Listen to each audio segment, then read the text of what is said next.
Hawu kodwa nkosi yami nazi ke ezi pictures bendisitsho guys ndithi sesilinde nobona zona.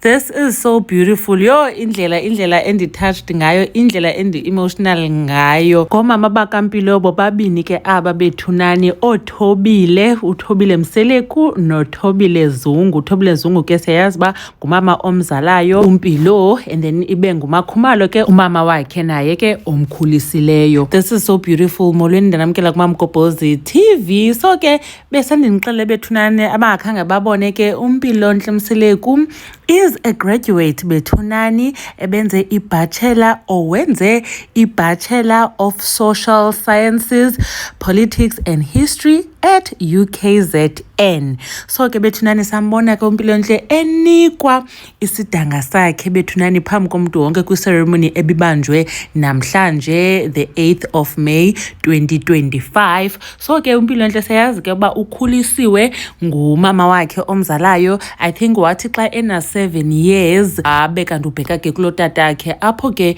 waye wadibana nomama bakhe, but ke uMakhumalo waphele ngathi noko baba ne relationship, wabe kanti ke uMakhumalo uyamthatha wahlala naye bevumelene nomama kaMpilo. uMakhumalo ke wamkhulisa, kwakhona ke nezinto ze surname change tontoni sabona back and forth, but ke kuyabonakala ngokuba kuphele ilunga naleyo into ngoba uMpilo isurname yakhe ingumseleku ngoku. It's official. Mhlawumbe sawubona kakuhle zonke izinto kwizingane zesithembu because the last time kwakukhona izinto ngathi akuvanwa ncwancwam between the two families.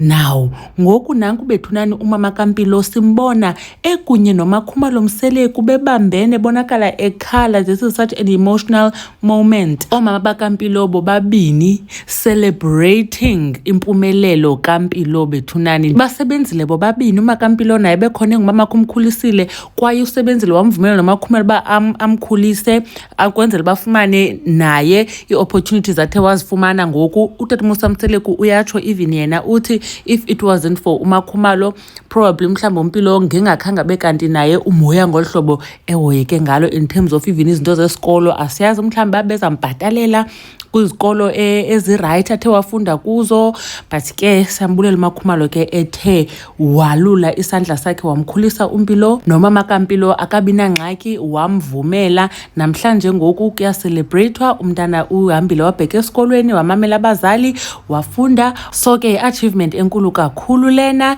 And then ke ngoku kuba khona nelithile ke lelingene, so andiyazi noba utata Musa Mseleku naye bekhona okanye ngoba bebekhona apha phakathi kunye naye because asikaboni ifoto efote kunye notatakhe nale kamamakhe ke sesandoyibona ifoto, but I'm sure izaba khona celebration ezakwenziwa as a family, then we'll see ke more content. But otherwise, once again siyaphinda siyatsho sithi congratulations kuMpilo Mseleku. uMamgobhozi uyabulela kakhulu uba nibukele le video. Bye.